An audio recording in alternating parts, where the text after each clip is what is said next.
Have you been wondering the real reason why vapes are getting banned everywhere? Well, everybody go get your tinfoil hats ready, because we're about to go X Games mode in this theory. Now, before I get into this weird little theory that I have, we need to talk about something that I mentioned a couple videos ago, which is the Master Settlement Agreement. Now time to paint our story. The year is 1998. Jenko jeans were considered cool, Beastie Boys played live on SNL, weed turned your brain into a delicious breakfast, and Big Tobacco realized they could kill people as long as they paid the government. 1998 was the year that the Tobacco Master Settlement Agreement was born. And you know what Big Tobacco said? So I'm gonna pay you $100 to f*** off. So let's make this Master Settlement Agreement. What is it gonna do? Okay, Big Tobacco gives each state a certain percentage of their sales, and then that money is supposed to go towards tobacco prevention programs, treating people with smoking-related illnesses, and of course they gotta stop marketing to the kids. Well, at least they stopped marketing to kids. Guess who's not using the money as intended? Everyone.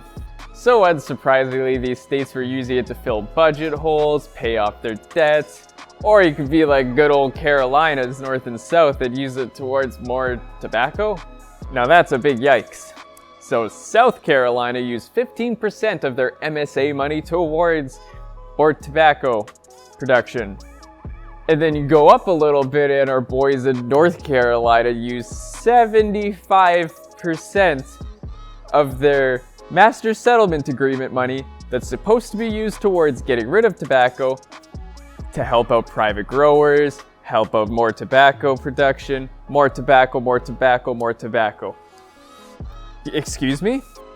And according to the State of Tobacco Control 2016, 40 states got a failing grade because they used less than 50% of what the CDC recommends towards anti-tobacco or tobacco prevention.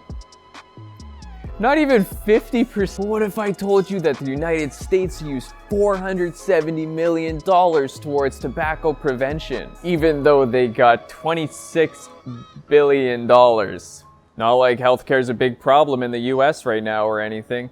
Not like you could have used that money towards helping people that can't afford medical bills because of these smoking-related illnesses. What are you, stupid? Why would we use money to get people to stop smoking? That means we get less money. So now that you know everything you need to know about the Master Settlement Agreement, let's put on our tinfoil hats and get into this theory. So first we gotta paint another picture.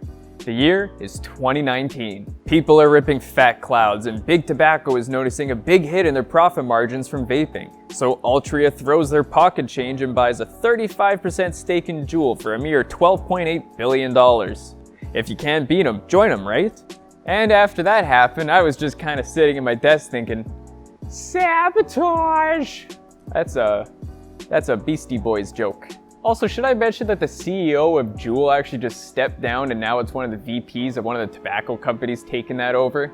So let's fast forward half a year and we find some Floridian teen who's been hitting the Juul and his lungs collapse. Now I know you might think you're a heavy vapor using 10, 20, maybe even 30 mils a day, but this is one of the craziest kids I've ever seen. He was vaping a massive 0.3 milliliters. So I'm sure most of us have probably vaped more in a week than he has in his entire life, but okay. So of course his story blew up and he didn't want any attention, but he kind of got it from the massive anti-tobacco initiative funded by the MSA. So the group I'm talking about is called the Truth Initiative or Truth Orange. They're basically an anti-vaping program, but they're supposed to be an anti-tobacco program. You wouldn't be able to tell by looking at their YouTube page or their website, honestly. Did you also know that they had $1 billion in assets in the state of Florida? Florida. So 2 weeks go by and we have another kid with a collapsed lung or something. And of course her story blew up as well. And if you read her post, she's talking about the dangers of vaping, whether it be weed or nicotine. Why did you need to mention weed? So she's going on about how you need to throw away your Juuls, anti-vaping, I have no evidence to back up my illness, and... Wait, she tagged Truth Orange? Isn't Truth Orange that big anti-vaping organization you just talked about? So this is where it starts getting really fishy to me. Isn't it weird that people have been vaping for over 10 years and no one has had any reported illnesses, and now just out of nowhere in the last 2 months, everyone's getting sick? We've been vaping for over 10 years and nothing like this has ever happened, yet these 2 kids who are barely vaping are having their lungs collapse? So this is where my theory comes into play, and I have to say this, it is not factual. I don't know anything 100%, these are just my thoughts put together with all the information that I've gathered. Even though Big Tobacco did invest in Juul, it does seem like they're using this as an opportunity to get rid of vapor products, so people are forced to go back to using traditional tobacco products. I feel like they're using the anti-tobacco initiatives like Truth to push the ban of vape products because of the millions of users. That way they'll have to go back to tobacco, creating even more revenue for the MSA and of course Big Tobacco.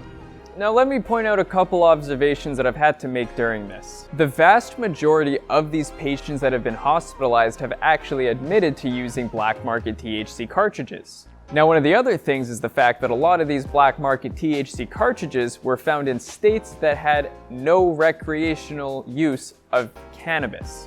This would mean that them admitting to the fact that they're owning as well as using these black market THC cartridges would probably get them into a lot of trouble. And to also add, a lot of these patients were teenagers who live with their parents. Wouldn't it be easier just to say you were using a Juul rather than using black market drugs?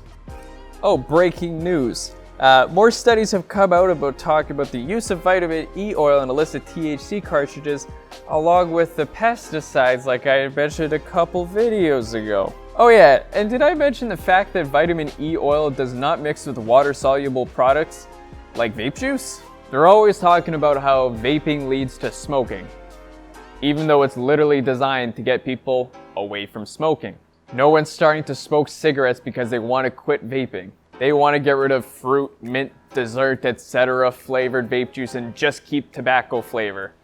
Even though most vapors hate tobacco flavors because that's the exact thing that they're trying to get away from. The government clearly doesn't care about the health of its citizens if they still have things like tobacco, alcohol, McDonald's, the Master Settlement Agreement. Healthy citizens don't make them smile, but I'm sure all those zeros at the end of their MSA check sure do. Of course, I want to hear your opinions on the matter, so make sure you leave them in the comments down below. I'm Cam from Flamingo, and I'll see you in the next video.